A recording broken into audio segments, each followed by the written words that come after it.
You are listening to the World Building Podcast. I'm Joshua Mickey. When I'm in the Rockies and I'm like doing it, I am exhausted and somehow at peace and yet terrified, and the sun's going down and there's things that can kill me, and it's just everything at once that's good, and it feels like that a little.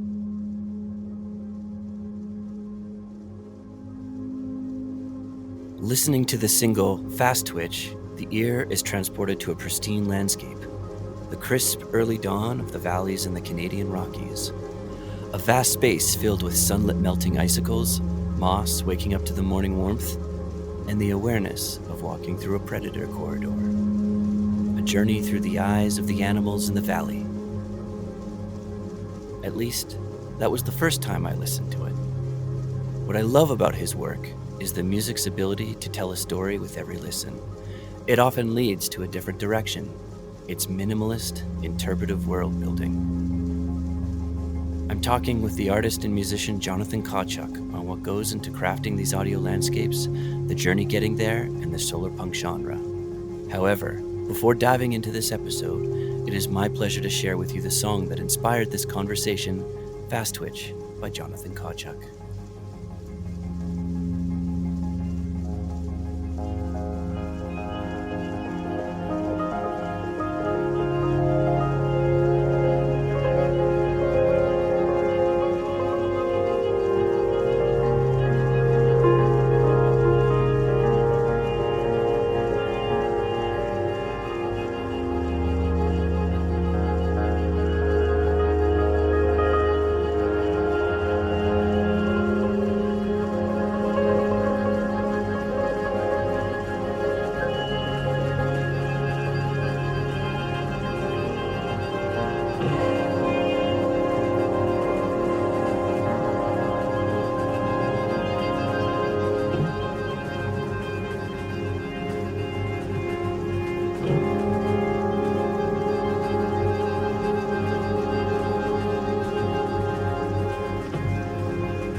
Thanks for coming on, Jonathan.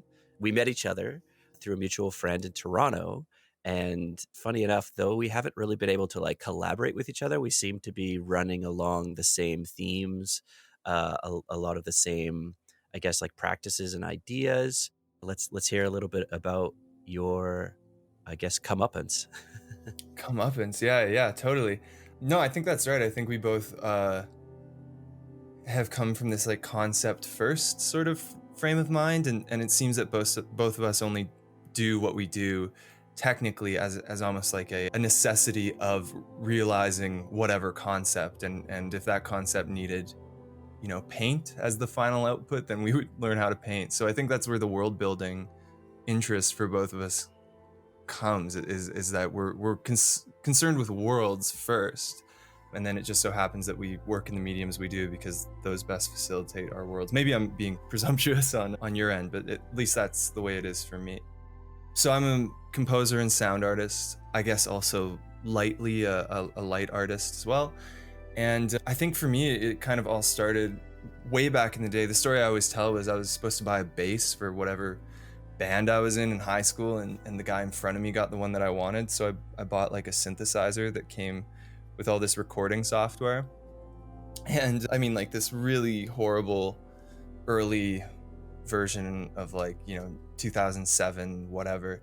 And it just sort of like opened up, I think, kind of that world building vibe where I could go into the forest behind my house and collect artifacts, really, to create this world, rather than music being like a purely abstract thing and the sound source divorced from its origin. I could actually go and record stuff outdoors and collage it and mix it with musical stuff. So that's really the beginning of like how it began, and how my intense love of ecology and biology somehow was able to marry into the family when it came to music. So after that, I went to school for a little bit for music.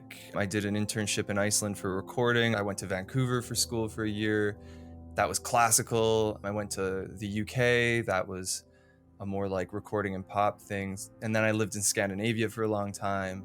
So I've sort of been gallivanting between cities and countries, and even sort of disciplines. I was always doing my thing, but there was like strange and rare and beautiful fruit to bring back from whatever far off land.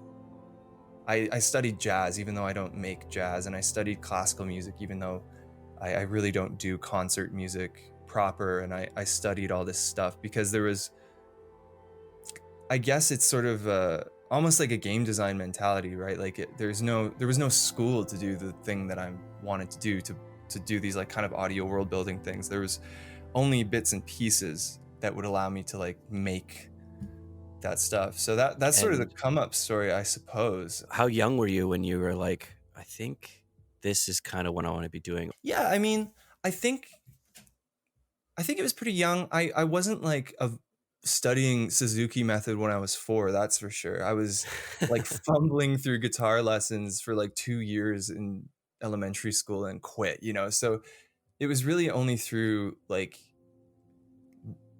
falling in love with, I mean, I was so into music always, all kinds of music, and that's still my job. But wanting to participate in, I guess, being fascinated by like super opaque stuff, which is something I guess we can talk about too. When something seems impossible to make and I have no idea how it's done, it just like makes me want to do it. And whether Mm, that's, early in the day, it was like, how the hell do you even make electronic music? I gotta learn. And mhm. for me, I was like really into punk and metal, and I still am. It's still a huge part of my life is how visceral that music is. And it's still very like secretive almost, or very hard to figure out. But how to do like harsh vocals properly is really like an Technically almost challenging. like technically challenging pagan art. Mhm. There's ways of doing it, but no pedagogy. And like you're using either your vestibular folds, or sorry, I'm getting that wrong. You're using your arytenoidal cartilage, which is not what we phonate with normally. So you're using this like for all intents and purposes second set of vocal folds that no one ever uses. It's like super magical. And so when I was in high school, I was like, fuck, I gotta learn how to do that. I need to start taking voice. And then so I started taking singing lessons, and I started singing more, and I started getting into music seriously and writing. My dad's a researcher, so I always came at it from more like of a hypothesis and experiment thing. A little bit of scientific method. Yeah, and I think that's still the appeal, is it's a tool for discovery and for like getting to know the world better. I think for Mm. me. Yeah, I've definitely found that when approaching an idea, or I guess an intention, with that kind of open-mindedness, I mean, I've definitely, maybe you've done it as well, but there's definitely times where you get like a very crystal clear idea in your head, and you're like, now I need to make this. And in the process of the making, you're like, I don't like this. It doesn't look good. It doesn't look exactly what my brain told me it was supposed to look like. Coming at it from more like, ooh, I think I've got an idea. I don't know what it even will look like. Maybe I can try this, this, and this. And if it looks good and it feels right, maybe I can take another step and see what that looks like, and see if there's more to add or less to add. Yeah, yeah, Like totally. much more curious. Yeah, I think I mean, it's just more fun, isn't it? I mean, it's Hmm. like almost, I think when art has a concept behind it, there's such an impetus to be like serious about it. But God, it's just like way more fun. And like, I mean, what's the point if you're not having at least some form of enjoyment, whether that's like a stern enjoyment or a lighthearted one? Can we talk a little bit about the time that we met in Toronto? There was an album that you were showcasing. I guess it had been like pretty much wrapped up, and you were already thinking about what the next project was going to be. Do you remember what that school was, or that, I guess, like reconstituted school into like public space that they repurposed in Toronto? Do you remember what that place was called? Oh yeah, it was Arts Hab. It was the Arts Hab space on. It was close to like. Like Shaw? It was really close to Trinity Bellwoods. But yeah, it was the old school, the old elementary school. I think the new elementary school is in the same courtyard, and this organization called Arts Hab turned it into a bunch of art spaces, and there was this weird theater for world music. Yeah. Whatever, the guys there were really really great, and we needed just like a tiny little space to do this album showcase. I mean, when I perform music, it's essentially music and light as one, and it's hard to find a space that's both intimate and kitted out for that, you know? Yeah. And so these guys had all the gack, and like they had all this. I think they were just like they had such a love for their space, and that's the space they had, so they wanted to make it right. And so yeah, we did our little show, and I brought in like a subwoofer that was as tall as I was, and people heard it from across Trinity Bellwoods, I'm told, and saw the It flashing was lights, and yeah. I'm glad you brought that piece of tech with you, because the type of music, which I'm hoping the audience will go look into, once you get headphones on or a decent, sound system, you play a lot in almost like invisible sounds that get amplified in the space that you're listening in. It's deep, and it plays with, like, I think, a frequency range that is in some places almost inaudible if you don't have the right tech, like kit, to listen to, right? Like a good pair of headphones will pick it up, but I mean, like, I've definitely showed your work to people on like a laptop, and they're like, yeah, okay, so it's like really like tinny and like high in the pitch, and I'm like, no, no, it's the opposite. It's like very rich and deep, and there's like a world that he is playing with in there that I'm like, okay, get out of here. You don't even know what you're talking about. So I wanted to ask, in that, because that particular album, at least that was my introduction to your work, and I'm really glad that that was the album that really got into, because as you had talked before, there's an interest in like what the vocal cord can do, and then also with your blending, as you'd mentioned, you've got a little bit of jazz, like not jazz, but I can see how your craft of learning jazz and classical music and how those structures and how to technically execute those things really like bring themselves up when you're listening to that particular album. And I'd love to hear more about what you were thinking in your head, what the initial idea was, and as you were building through it, as you were working through it, did that change? Like stuff like that. I'm really fascinated with that particular album. Yeah, it's funny. So I always get my age wrong. I'm 27 now. I wrote that record. I must have finished it when I was like, Jesus, 22. Hmm. Um, and then it got released. What is it? 2018, 2019. So there's a huge gap in when it got released and when it was finished. And it's sort of that kind of that old adage, you have your whole life to make your first record. And I think for me, it was finally this like, when I started it, I was finally like, oh, I've landed on who I am as an artist, and I'm not experimenting with that anymore. I'm not in my high school bands. I'm not like writing pieces just to see like who, I'm not doing as much introspection. I know that I'll evolve, but as far as in this moment, I think I've hit who I am, and that was just having like a deep love of ecological sound and people who we are as people in the places that I care about most, which for me, my life revolves around natural spaces in the north. I'm from the Rockies, as are you. Hmm. And a lot of this record, was conceptualized when I was living in Iceland and inspired by the composers that I was making coffee for when I was an intern, more so in mentality rather than what they actually sounded like. And the record was itself played back and re-recorded, which I guess we'll probably talk about at some point, but in near Jostedalen Glacier Park in Norway. So it really is like a love letter to the the really human emotions that you feel when you're out in those environments. And I think that vocabulary of jazz stuff and classical stuff, and it really helped me pin down those feelings, because I think when you talk about making music and making it in nature, there's this implied peacefulness, and that is a part of it, certainly. But anyone who's spent any time in the bush knows that one of the most hair-raising violent places you can ever be, you know is at dusk in a predator corridor in like Kananaskis. And there there's a huge range of, I mean, you're just I mean, this is a little bit of like a natural fallacy thing, but like you're just sort of like programmed to have all emotional cylinders firing or available to you in those places. And to make music that interacts with that, is there's just like a lot of vocab that needs to happen, I suppose. Yeah. So for you, I guess you had mentioned like ecological, I guess like design is really just pulling from the sounds that nature's giving you. And is that how you're processing a lot of those sounds into that album?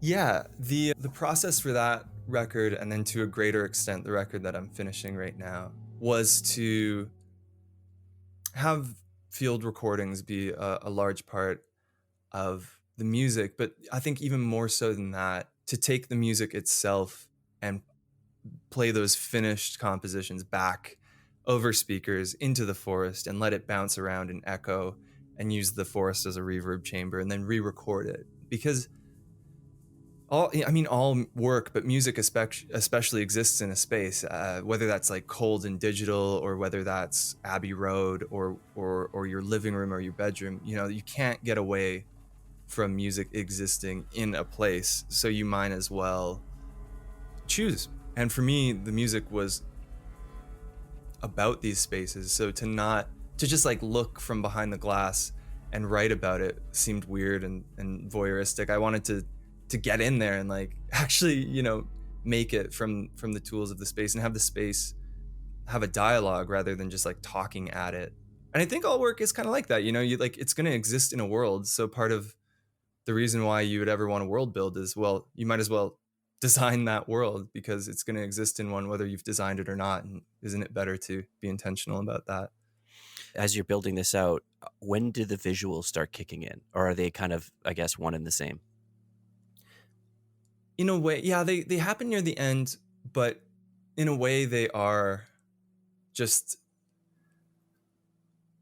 they're always there. They're like the smell that the music gives off. In a way, audio reactivity is such a thing that I love. And so the visuals are always reacting to the music, or in the case of when I'm a collaborator, sometimes the music is directly tied to the visuals. And that's not film scoring, which is another part of my life. That's truly like the brightness of this thing controls the volume of this thing, and if it's flickering in lockstep kind of deal.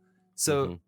the visuals exist, and it's almost like you set them up and then you let them grow, and you don't have to massage them too terribly. I think a lot of the mentality around this stuff for me is, it's like cooking, or that, Jiro Dreams of Sushi was such a wonderful movie for me, because the guy, he's not adding a ton of complex ingredients. He's, there's like 3 ingredients in each piece of sushi, but he is obsessive about the quality of those ingredients. And I think, to for me, music and lighting is the same way. You just make sure that you've sourced like really excellent material, and then you just let it do its thing, and you don't muddy the waters too much. So it all And in, kind of exists. and this one in particular, though, you used breath. It was a forefront as like the instrument. Funny enough, because I'm getting into like meditation now, so I'm all like focusing on the breath, and the visuals only seem to grow, and they're super minimalist, which I think was what made that particular experience very powerful. If you've, and I'll probably link in the description below, there's a YouTube video. There's two of them actually, where there's the absence of space and the wholeness of space, and it's a square. It's just a simple square shape, in the center, and I think a sphere shape as well, and just a gradient of color that swaps between the two spaces of negative and positive, and it's done in a way that is choreographed nicely with the music. And when you're in that space, so coming back to that particular performance, I think that like you hypnotize the audience. People just kind of like stopped doing what they were doing, and like everyone had time to socialize and like have a couple drinks, and it was interesting to see how quickly everyone settled in to what you were trying to communicate and get those good feeling vibes going on. And it lend itself to, what was it? His name was Owen. I forget his last name. The touch Oh designer yeah, artist Owen that you Kirby. worked with. Yeah, Owen Kirby. Yeah, he's an interesting character who is I guess like a visual artist. He was the counterpart to your excuse me, your audio experience. Yeah, Owen's the man. He's deeply underappreciated, I think, and he should be like batting away work all the time. He's a fantastic. Well, he's a musician. I don't think he'd say that anymore, but he builds synthesizers. He's a touch designer guru. He's also like a fanatical isopod breeder. So he breeds isopods, which are like those little pill bugs that you like, wood lice, basically.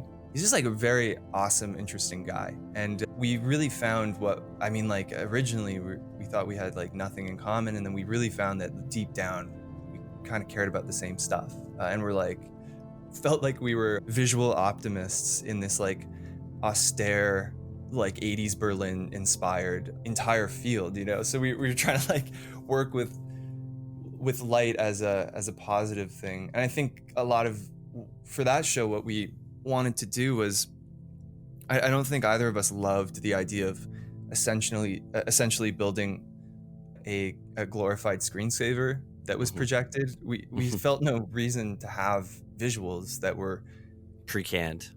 Yeah, or pre-canned, or even just like, what's the word? Like represented, like you could look at them and they would be shapes. The idea was that projection was just going to be another light source. The screen behind us was going to be something that we could bounce light off of to give context to the room that existed, rather than pull somebody into the world that was on the screen. During this performance, it's you and another. It wasn't necessarily Owen. I forget. It seems like every time I've seen your performance, there's a different person on the other side. It's like a table with two, I guess, like iPads, and you're facing each other on the table, and as the performance plays, that is part of the composition of the experience. Yeah, sometimes for that case it was Dildan Baldessaro, a wonderful composer. Sometimes it's Noel Fanayan, a super old friend of mine, and goes by the name 100 Million Thousand for his work as a musician. Yeah, I just like hate wires and like mixers and stuff. They're visually cluttered, and it's so opaque what you're doing on them anyway, that I thought like, okay, well, if nobody's gonna understand what I'm doing, I might as well have like a clean surface so that the visuals and the light and the sound can speak more, instead of people trying to figure out which wire goes where. iPads, no wires on stage, no computer on stage. I mean, under the hood, there's some really difficult stuff going on, but the iPads themselves are just controlling an offstage rig. And so, yeah, just like wireless, just two little screens. We're on a table it's always hard to find like a nice looking table that isn't just like a picnic table. Like a fold out table. Yeah, because it's part of it, and we're sort of in profile to the audience, looking at each other and interacting, and sort of just working on the iPads is kind of the vibe. And we try to get out of the way as much as possible, but still provide a human silhouette by which you can contextualize like the size of things, which is an important thing for nature photography. So I thought maybe it should be an important thing live.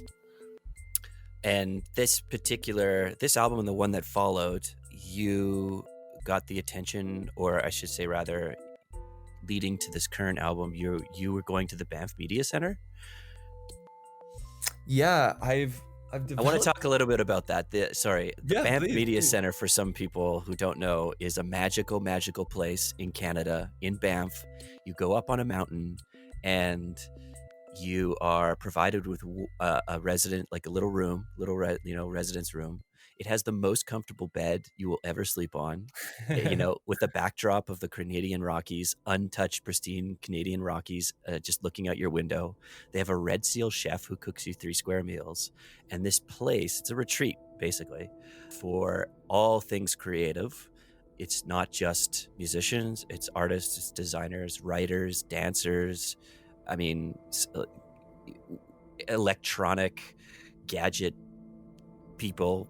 Like if you've got a creative idea and a means to execute it, and you need a space to kind of explore it, this place, I haven't been anywhere else in the world that's just perfect for this. The best part about that is in your day, you kind of focus on what your craft is, but always at night, everyone comes out of their like little holes and meets each other, and the cross-pollination of different ideas, personalities, it's like this. I can't speak enough good magical things about this place.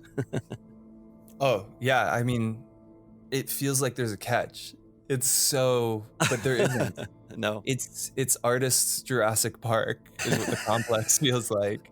It really is. It's so good. Yeah, I mean, I think my first experience at the Banff Center was like truly the best time of my life. I mean, it's like they take you up to the top of the metaphorical mountain of your life, and they're like, here's how good it can feel to make music and to be part of a community and to all feed into it and to have the resources you need. And also, we're gonna let you use our multi-gazillion-dollar studio, and you're gonna have a little hut in the forest where you can make music.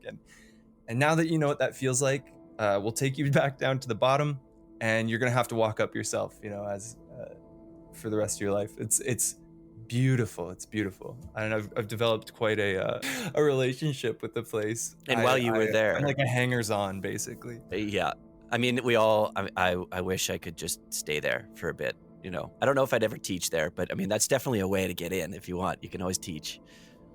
Yeah, I have once worked there briefly as this thing called an artistic associate, which is like your halfway staff, halfway an artist. And it was wonderful.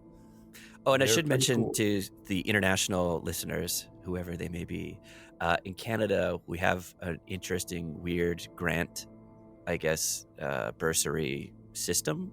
A lot of our initiatives in the creative space are funded through the government. This particular place is also subsidized significantly by the government, which is why they have the best equipment for the task at hand and the space that like fills in an artist's Maslow's needs so well, because the government supports it. Whereas I mean, like my American friends, when I talk to them about this place, and the Americans that come visit the space, are kind of blown away that is even a thing. Yeah, there's nowhere else. I mean, I've done artist residencies, and they're usually wonderful sort of like commune style projects where somebody has a studio that they lend out and they have like a spare room and like guest house or whatever. But the Banff Center is like, it is truly a giant institution, and they basically, their model too, outside of government funding, is they run these massive conferences. There's also like a whole science wing of the Banff Center, and like for math specifically. And so they'll have like these huge conferences because they have the facilities for that. And those conferences like pay for the art stuff, and they're cool with that. They've not flipped over into some darker, like, well, if we got rid of the art, we'd make more money. Like, it's fundamental to the appeal of the place. Really cool. Let's talk about why you were there. Yeah, I could stand the art of the Banff Center all day. I was there to to what I thought was finish, and it turned out to be a beginning. My second record, which takes this concept of playing music outdoors and just like amps it up. I'm doing it in Dolby Atmos, which is a surround sound format, more or less. So surround sound is essentially like you have your mono, which is a stereo, which is a speaker in front of you. You have stereo, which is 2 speakers or headphones. That's what everybody knows and loves. You have surround sound, which is all around you. But as soon as you start adding height, speakers above you, that's surround sound. So surround sound is funny because it seems like this unnecessary geek thing, but it is more accurate to how we hear. And 3D sound is even more accurate to the way that we hear. And it's sort of like shooting in 8K, right? Like when you squeeze surround sound down into stereo, in my opinion, the results are sometimes even better than if you just worked in stereo the whole time. So I wanted to shoot, so to speak, in this really high fidelity thing and capture what it really felt like to be in these places. And the only place where I could take 12 microphones, 15 microphones, and 7 speakers out into the middle of nowhere, and without human noise pollution, play back music in surround sound and re-record it once it bounces around the forest in 3D, was by going to the Banff Center as my like base camp and hiking up the north face, so to speak, to Kananaskis, Mm-hmm. and sometimes using battery power and sometimes using like a local cabin or whatever, and re-recording this stuff. So that's why I was there, was to take these compositions which were really breath based and almost entirely vocal and throw them into the forest in 3D. And I think the CBC had run an article. One of the producers that actually had flown out to Banff just to hear this, because it's in the recording, but he explicitly said there's no, like, I went out to the forest and I heard something that I've never heard before, and sadly there's no way for you to hear what I heard. Yeah, I mean, I would hope that when the record comes out, it feels a little bit like that feeling. But yeah, of course, it is sort of this like vanishing thing. And But yeah, they came out and we talked about it, and it was really fun. Yeah, that I'm excited to hear it, and I think that I'm gonna segue a little bit, because now that you're still, do you feel like you've got the audio side component of this album pretty locked down, or is there still a lot more iteration into its creation? Yeah, it's basically myself and one of my closest collaborators, Connery Ballantyne. The process of the record was like 5 years or more of writing and recording and like terabytes of material.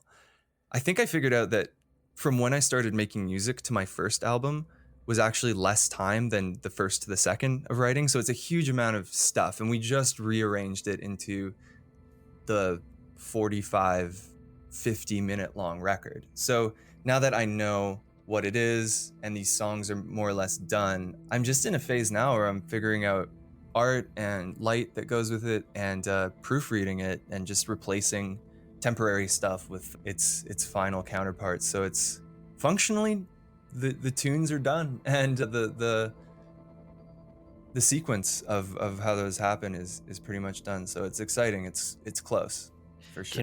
Can we talk a little bit about your process in the consideration of the presentation, the experience that people are going to see beyond just the record? Like, 'cause I know you're a performer, so this is going to be seen as a piece that people can go to, right? Eventually. COVID is... Yeah. Hugely important. I think but it's frustrating. I think Owen was the first that alerted me to, I work in film, and it's really hard to work in film as a composer when, or I guess it's harder for the director to talk about composition when they know what they want, but they don't know necessarily the language of music, or they know just enough that they get lost in translation, and they're trying to like excise this thing out of them. They know what they want, but there's no way they can really put it into words or instructions, and your job is to try to like translate that. It often comes down to like there's a scratch track of already existing sounds. It's kind of like a audio mood board. I think most directors do that because they can't be like, hey, and then they just whip out like a guitar or a keyboard and be like, I was like, I was thinking like that maybe, or like dun dun Yeah. dun dun dun dun. You know what I'm talking about? Oh god, or even worse, they are musicians and like they use terms that in one context mean a different thing.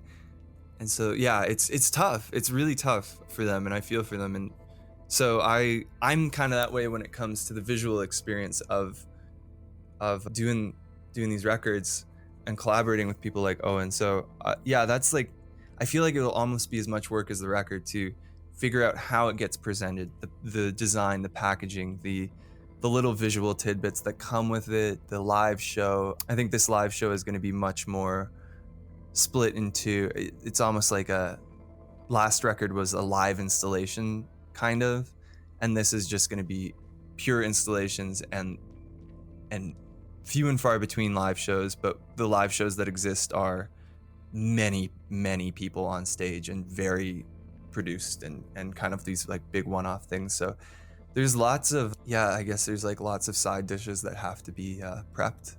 Mm.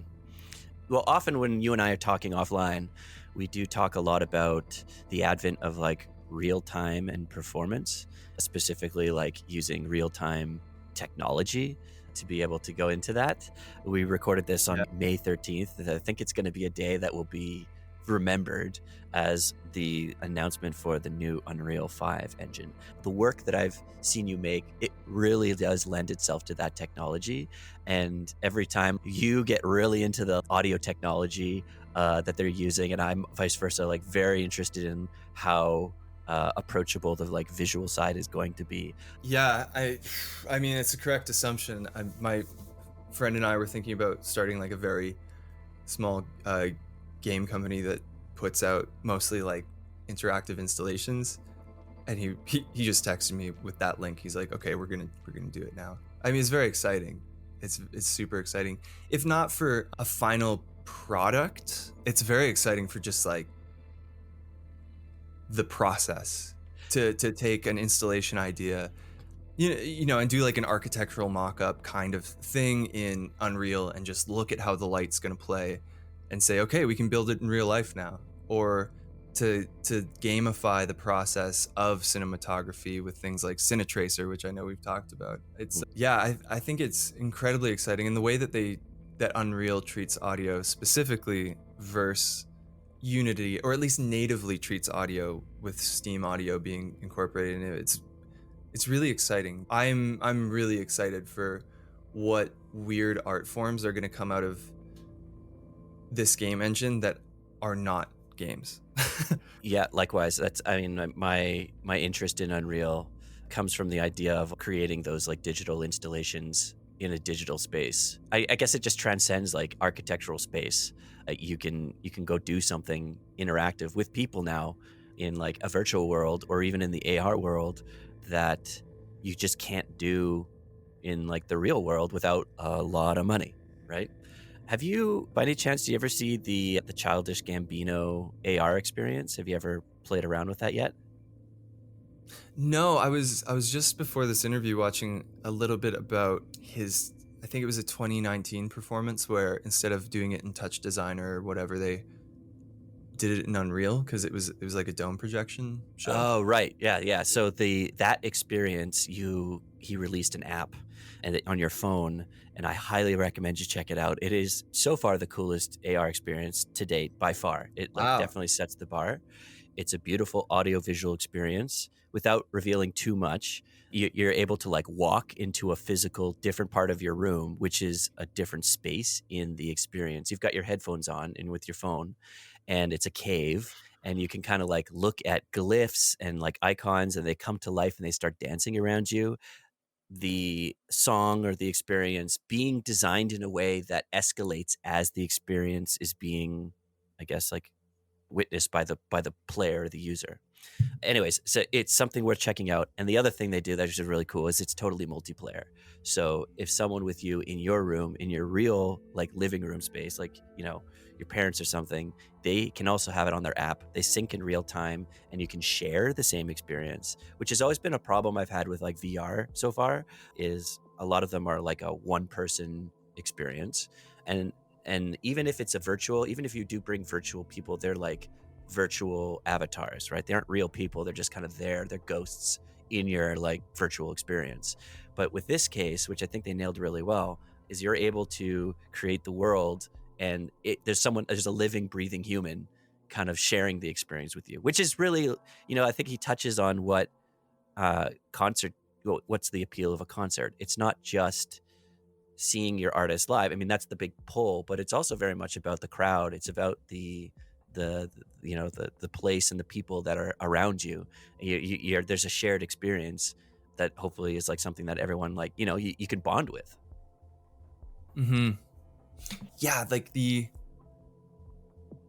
think interactivity is like a tool, and it gets used all the time. And I've had chats with friends about this, and I'm curious to know what you think. But for me, growing up with like punk music and metal and like extreme kind of genres of stuff and film, I love just like getting strapped to a chair and having it like hit me super hard, and I'm not a participant. I'm like having it done to me kind of deal. Witness me. Yeah. I like being like, yeah, the art sub or whatever. But I wonder if that's me. I wonder if it's a valid critique of like, okay, interactivity needs to suit the narrative or suit the world. It can't just be like an implied prerequisite for like any experience. It has to actually make sense. Or there's a part of me that's like, damn, like my brother loves it and he's a little younger than me. Is this a generational thing where he grew up more with games and stuff, and interactivity is like the default for him, as it isn't for me? I wonder if it's generational. I'm definitely a hardcore gamer. Storytelling and gaming, I think, is super challenging to do. There was a concert where millions of people were on board. It was in Fortnite, and like 12 million people showed up for the concert, and it was in the game world, and it was happening, but the game was still there. Like you could still wander around, you know, like still explore the space. I love the idea of storytelling in which you, the user, the player, explore on your own terms. You get to interact with the story at your own pace, and however you want. And even if you want to break it, you know, like there's tinkerers, there's people that always go into a game just to see if they can break it, which is also an enjoyable experience. At the end of the day, you having something of a, you know, a myth that you built on your own terms, I think that's what's really appealing about like digital interactive game experiences versus, I think, film, which is very much a point of view. And the challenge of filmmaking or like linear storytelling is you're showing someone the story you want to be told, right? How the camera can only be looking at a certain angle at a certain time. It's looking at shapes through a very specific lens in a box. There's nothing else beyond what that box is. There's no other world beyond that, right? It seems very fixed, other than what your imagination might give you. You're limited to what the director's telling you the story is, right? I think those are like two different ways of approaching it. Yeah, definitely. I think maybe it all just comes down to the medium having to make sense for the world, right?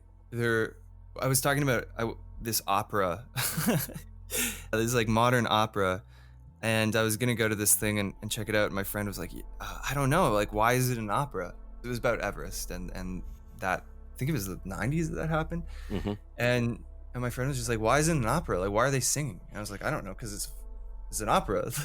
She's like, yeah, but why? You know, I went to an opera that was about like the lead character had neurological damage in a way that like the only way that she could speak and use that language center or whatever was through music or singing. And so it made sense that like the art form was an opera. And I think it really fucked me up, because I was like, oh, okay, yeah, there's implied it can't just be an opera to be an opera, and perhaps it shouldn't be a game just to be a game. Like, I wouldn't want to watch The Last Dance as a game where I can like I don't know, walk around Scottie Pippen or whatever, you know. But there are things that deserve to be interactive to tell the story the best way that it can be told, I Yeah. suppose. When you mentioned the opera, I remember the first time I went to go see a Cirque du Soleil, and how that very much was like a stage experience, but they went right into the audience. The actors, the performers went in there. Like the audience was themselves an element of the performance. But you're right. It is the very much like context to what the medium is. You have an interesting little, I guess, would you say hobby or just a curiosity? Yeah. I've become really interested in solar punk, which started out as kind of a joke and is now like a very serious joke. But solar punk it's part of like that X punk thing, X being a variable, where you have like steampunk, and then you had sea punk, which was like a cool little musical scene for a while. And it's basically like insert vibe and then add punk to it and then make like a whole deviant art subgenre of it. And it's like generally they're all like super silly and pure fantasy usually, and that's kind of the beauty of them, is that they're not made to be taken super super seriously, except cyberpunk and its, I guess, predecessors took off. You know, we had Blade Runner and all these things that were characterized by high technology in low society, or whatever is the I see. definition. And cyberpunk has sort of become this like mainstream conversation happening all the time around like showing dystopian futures and warning us of what can happen if everything goes wrong, which was maybe compelling a while ago, but I think we're just like saturated with that, and we're like, yeah, we fully understand what like a dystopic future looks like. In 2016, I feel like everyone we are living in one right now. Yeah. Remember how funny it was when people were like, whoa, 2016 was the apocalypse, and then It was the beginning for sure. and yeah, it's just so silly to me to be reiterating that stuff, even though I like absolutely loved the newest Blade Runner. It was so good for like lighting nerds. Oh, I know. And so there's like, with every internet thing, there's like a counter reaction, and solar punk is sort of this reaction to cyberpunk, that the whole thesis is sort of like, what if we made silly deviant art and wrote like Pulp Fiction and did all the cyberpunk things, but instead of a warning against making all the wrong decisions, what if it was a target by which we could, you know, aim towards, of a future where we made all the right decisions, which we have enough ideas of what to aim away from, but so little material of what to aim towards. And it's so much of it is like absolutely not grounded in any sort of like design or science that could happen, but it's, you know, and increasingly there's like much more serious stuff. But I just love that there's like this little young maturing section of the internet that is really trying to theorize in like the most whimsical way what not only a better future looks like, but a future where we make all the right decisions now. And I'm just like rooting for it. I think it's so cool. Can you give me like a specific maybe example of maybe a story or an aesthetic or like a design style that might like fit within it? Yeah, It's funny. I've never heard about it until you started talking about it, and I'm I like, know. oh, Yeah. I like, because to me, when I was a kid, the closest thing we had to like utopian sci-fi was like Star Trek. I think it's so sad that Star Trek, and I was never a Trekkie, but I think it's so sad that it's cyberpunk now, and like it's like gritty and dark. And it's like Yeah.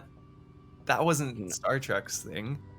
Yeah, I would say like you like go on these like solar punk forums, and there's, you know, like it's nothing that you wouldn't expect. It's like ripping off sort of like turn of the century French like golden age illustration stuff, and, you know, lots of like skyscrapers covered in green shit, and like exactly kind of what you'd think.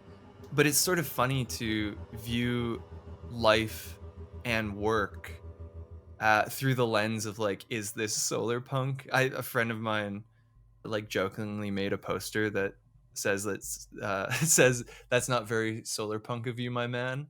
Kind of a cool way, like, am I making music that reflects a more positive ecological relationship musically or with sound? I'm like the Canadian rep for this thing called Quiet Parks, which is sort of an ecological organization that aims to not necessarily reduce noise pollution, but designate zones of pure quiet for ecological health, which is surprisingly important for a lot of other species that aren't as visio-centric as we are. Just thinking about like, when I do a thing, is it fitting in with this like solar punk future, or am I buying into the cyberpunk reality now? Is sort of like a lighthearted way of going about it. And I think for me, the now Pulitzer Prize winning Overstory by Richard Powers, this novel that everybody is reading or either loves or hates, that I loved, is like the hardest core solar punk shit in the world, even though it's not, maybe Richard Powers isn't even aware of this like very weird sub internet niche thing. So I think it's kind of like out there in the ether a little bit. I forget his name. There was an Italian architect who was the guy who invented the concept of the arcology. He's got this beautiful book. It's huge. Like, when I mean a coffee table book, I mean it's like the only book you'll be able to fit on your coffee table. It's this massive Cool. tome that you can like, it opens up and it reveals these like hyper detailed drawings of what this utopia world where humanity just keeps itself to the arcology, like everything you need, everything that's designed is in one building and everyone lives in it, and the rest of nature is left untouched so that we don't screw everything up. Arcology. I think you Yeah. sent this to me once.